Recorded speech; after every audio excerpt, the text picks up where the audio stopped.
Greetings, my friends, and welcome back to the Home Slice. Today, I unveil the last kitchen knife that was sent to me by my friend Daniel, and I've saved it because I actually designed the blade on this one.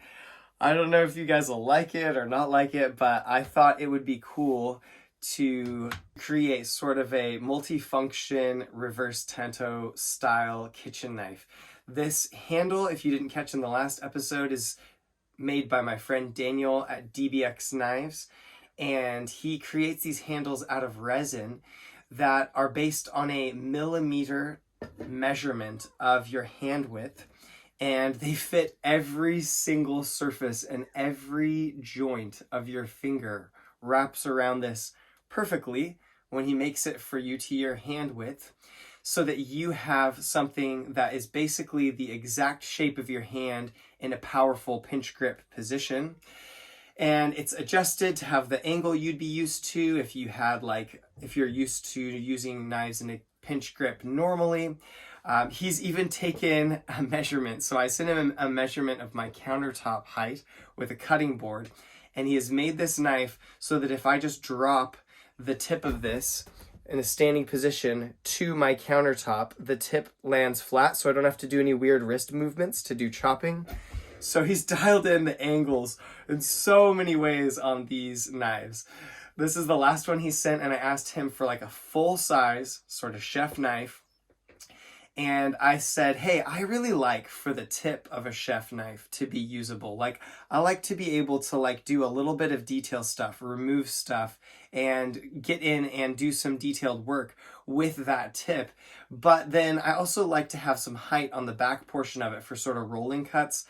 I know people like to leave this area kind of high generally so that they can do their claw grip and flick. I'm not super good at that yet. I'm hoping to get good at it someday. But I thought, hey, it'd be cool to have a chef knife where the tip was a bit finer for more detailed work.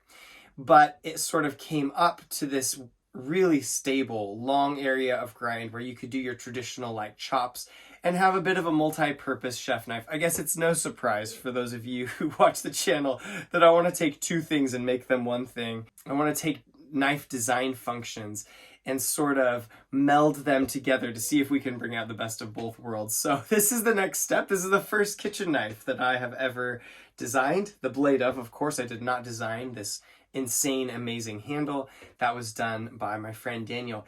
He makes knives for people on order, so if you haven't checked out DBx Knives, if you are interested and intrigued by this crazy shaped handle that fits you just like a glove, then check out DBx Knives. He's over in Maryland in the USA, and he does great work. This particular knife he made with a harder steel than the others, sort of a butcher's knife, breaking knife sort of steel.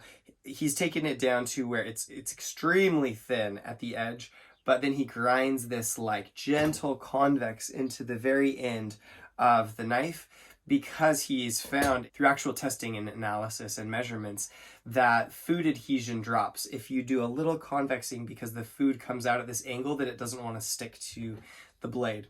So I can't wait to use this thing in the kitchen. I plan to review all 4 of these knives that he has sent me. If you didn't catch, there's 3 others that came out last week. I plan to review them all in a long-term review a few months from now after using them a bit in the kitchen. We'll see if I'm able to hold off that long. If I totally fall in love with this thing in particular, I may be so excited I have to do some use footage and some initial review earlier than that. But thanks for tuning in. This is my kitchen knife project. You guys can let me know what you think in the comments. And if you haven't seen the other 3 that came out, I'll put a link on screen now. For the rest of you, I'll say peace out from the Home Slice. You guys take care. Bye.